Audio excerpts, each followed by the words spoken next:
बिस्मिल्लाहिर्रहमानिर्रहीम। अस्सलामुअलैकुम वरहमतुल्लाहि वबरकातुहू। कैसे हैं आप सब? उम्मीद करती हूँ आप सब खैर आफियत से होंगे, खुश होंगे। यह कहानी यकीन, सब्र और अल्लाह की रहमत की सच्ची कहानी है। एक लड़की थी जिसका नाम ज़ैनब था। वो बहुत सीधी थी, नेक थी और अल्लाह पर पूरा यकीन रखने वाली थी। उसके वालिद का इंतकाल हो चुका था और घर की जिम्मेदारी उसकी अम्मी और उस पर आ गई थी।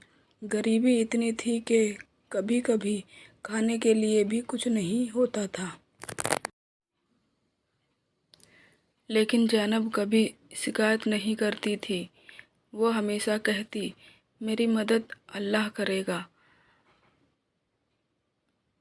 हर रात वो उठकर दुआ करती, या अल्लाह मेरी मुश्किलों को आसान कर दे और मुझे सब्र दे, मेरे दिल को सुकून दे।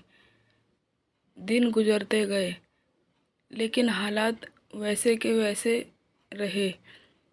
कभी कभी उसका दिल भी उदास हो जाता, लेकिन वो फिर खुद को संभाल लेती और कहती, अल्लाह बेहतरीन फ़ैसला करने वाला है।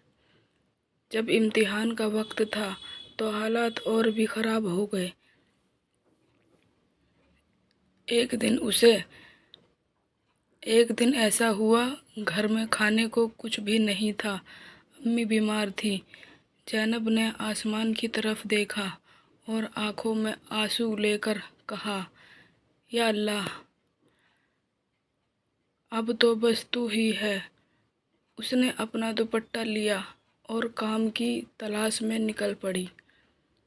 पूरा दिन गुजर गया लेकिन कहीं काम नहीं मिला। थक कर वो एक मस्जिद के बाहर बैठ गई। आंखों से आंसू बह रहे थे, लेकिन उसके दिल में फिर भी एक आवाज़ थी, अल्लाह मुझे अकेला नहीं छोड़ेगा। तभी एक बुजुर्ग औरत वहाँ से गुजरी। उसने ज़ैनब को देखा और पूछा, बेटा तुम क्यों रो रही हो? ज़ैनब ने अपनी पूरी कहानी सुना दी। बुजुर्ग औरत ने मुस्कुरा कर कहा, मैंने अल्लाह से दुआ की थी कि मुझे एक ईमानदार लड़की मिले जो मेरे घर का काम संभाल सके। शायद तुम मेरी दुआ का जवाब हो। ज़ैनब की आंखों में उम्मीद की रोशनी आ गई। वो उस औरत के साथ चली गई।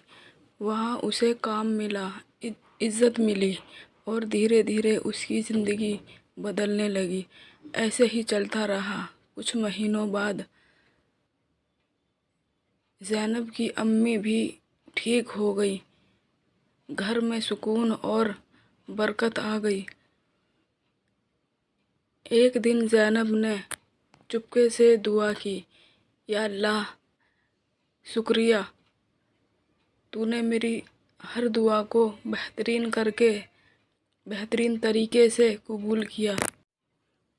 उसे समझ आ गया था कि अल्लाह कभी देर नहीं करता, बस सही वक्त पर बेहतरीन देता है। अल्लाह पर यकीन कभी ज़ाया नहीं होता। मुश्किल वक्त अल्लाह का इम्तिहान होता है। सब्र और दुआ का फल हमेशा मीठा होता है। अल्लाह हमेशा बेहतरीन प्लान करता है। हमें अल्लाह से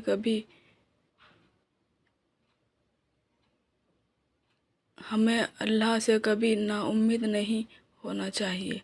हमेशा दुआ करते रहना चाहिए, सबके लिए भी और अपने लिए भी। मुझे भी अपनी दुआ में याद रखना और दुआ मांगना कभी ना छोड़ना। देखना अल्लाह आपके लिए मौजज़े ज़रूर करेगा। बस सब्र और हिम्मत से काम लेना। आमीन सुम आमीन। अल्लाह हाफिज़।